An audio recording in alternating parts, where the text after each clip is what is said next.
তো আজকের ভিডিওটা তোমরা থাম্বনেল দেখে নিশ্চয়ই বুঝতে পারছো যে কি রিলেটেড। তো আমার যারা ভিউয়ার্স আছো তারা বেশিরভাগই কমিউনিটি হেলথ অফিসার। আজকে কিন্তু এইচডব্লিউসি রিলেটেড আমি কিছু বলবো না, আজকে অন্য একটা টপিকের জন্য বলবো। তো তোমরা সবাই কমিউনিটি হেলথ অফিসারই বেশি আমার সাবস্ক্রাইবার, আর যারা নও তাদেরকেও বলছি। আজকে যেমন আমি এই সেন্টারে একা বসে আছি, ঠিক আছে? কেন? কারণ আমার একটা এনএম ছুটিতে আছে, আর একটা এনএমের আজকে ভিএইচএনডি ক্যাম্প আছে, কারণ কালকে 15ই আগস্ট ছিল। তো আর টিনেজ মিটিং ছিল, আশারা এসেছিল, কিন্তু তারপরে তারা চলে গেছে যেহেতু মিটিং হয়ে গেছে। তো কাউকে আমার কিছু বলার নেই। আর তোমরা হয়তো অনেকে বলবে যে আমার ভিএইচএনডি ক্যাম্পে গেলেই তো হতো, সেন্টারে একা বসে থাকার কি দরকার। কিন্তু যেহেতু আমি শুক্রবার করে কোনো এনসিটি ক্যাম্প রাখি না, তাই আজকে শুক্রবার করে অনেকেই আমার কাছে মেডিসিন নিতে আসে, তো সবাই তারা জানে যে আমি থাকবো। তো সেই হিসাবে আমি যদি ভিএইচএনডি ক্যাম্পে যাই তাহলে অনেকেই ফেরত যাবেন ওষুধ না নিয়ে। তো সেটা চাই না বলেই সেন্টারে থাকা। কিন্তু এই একা থাকা অবস্থায় মানুষের সার্ভিস দিতে এসেছি, কিন্তু অবশ্যই আমি এটার জন্য দায়বদ্ধ।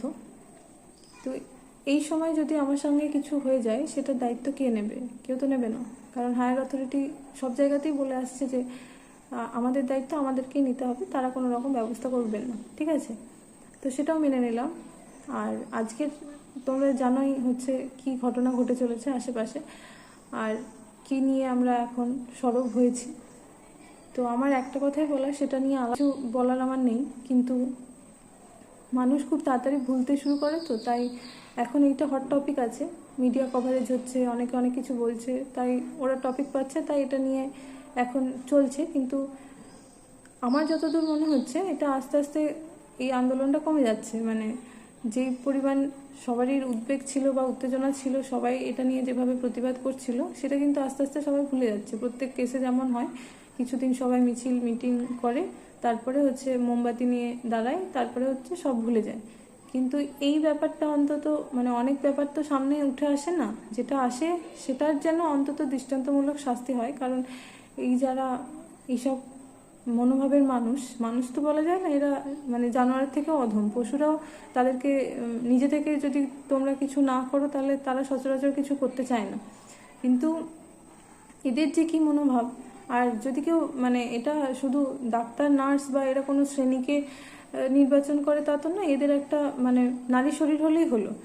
নারী শরীর বলাও ভুল হবে, বাচ্চা থেকে বুড়ো এরা তো কাউকেই বাদ দেয় না। কি মানসিকতার এদেরকে মানুষ বলাই উচিত না, মানুষরূপী সব পশু। যাই হোক, তো এদের যেন যারা করেছে তাদের অন্তত দৃষ্টান্তমূলক শাস্তি যেন হয়। কারণ যতদিন না হবে তোমরাও যেন কেউ থেমে যেও না, যে যেরকমভাবে পারছো অন্তত এটাকে মনে রেখে এগো যে এটার শাস্তি আমরা চাই। কাজ করতে হচ্ছে, সব কিছু করতে হচ্ছে, ঠিক আছে, কিন্তু এইটার একটা সলিউশন বা এটার একটা বিচার আমরা কিন্তু ডিজার্ভ করি। এটা যে চাইতে হবে সেটাও ভাবা যায় না, কিন্তু চাইতে হচ্ছে যা পরিস্থিতি। তো আমাদের সুরক্ষা তো কেউ নেবে না, তো আমাদেরকেই নিতে হবে। তো যারা নতুন সিএইচও জয়েন করেছো বা এমনি আমার সিনিয়ররাও যারা আছেন, নিজেদের সেফটি যেহেতু নিজের কাছে, অন্তত সার্ভিস তো আছেই, কিন্তু নিজের সম্মানটা আগে। নিজেরা না বাঁচলে সার্ভিস দিতেও পারবো না। কেউ যখন ওরা আমাদের সেফটি নেবে না, তখন আমাদের সেফটিটা কিভাবে আমরা রক্ষা করবো সেটা আমাদের সম্পূর্ণ ব্যাপার। তো একটু দেখো, কারোর সঙ্গে কথা বলার আগে খুব ভেবে কথা বলো, কারণ আমাদের পাবলিক নিয়ে কাজ। আর সব মানুষ যেমন ভালো হয় না, তেমনি সব মানুষ খারাপও হয় না। তাই যেমন এই মিটিং মিছিলেই অনেক পুরুষ আছে, অনেক ছেলে আছে যারা সত্যি এগিয়ে এসছে, তাদের নিজেদের মানসিকতা থেকে এগিয়ে এসছে বা মানবিক বোধ থেকে এগিয়ে এসছে। কিন্তু ওই ভিড়ের মাঝখানে কিছু এমন পুরুষও দেখবে যারা ওই ভিড়েই মলিস্ট করতেও গেছে, ঠিক আছে? তারাও প্রদীপ জ্বালিয়ে হাসছে, মুখে হাসি, তাও মিটিং মিছিলে। আমিও তো গেছি, তো আমিও অনেকজনকে দেখেছি। এই র্যালিতে হাসির কি হয় আমি বুঝতে পারি না, হাসির কিছু আছে নাকি? তো এই ধরনের মানুষও কিন্তু আছে। তো খুব সাবধানে, কার্যক্ষেত্রে বলবো না, বাড়িতেও অনেকের এরকম হতে পারে, আত্মীয় স্বজন, পরিবার পরিজন, অনেকেই বলতে পারে না, তো তাদের ক্ষেত্রেও হতে পারে। বাসে ট্রামে তো আছেই, আমরা সারাদিন কিছু রেপ হলে সামনে আসছে, আর সারাদিনই আমরা ছোটোখাটো বাসে ট্রামে সব কিছুই আমাদের ওপর দিয়ে হয়, কিন্তু সেগুলো করতে গেলে তো মানে থানার হয়তো লিস্ট জায়গা হবে না খাতায়।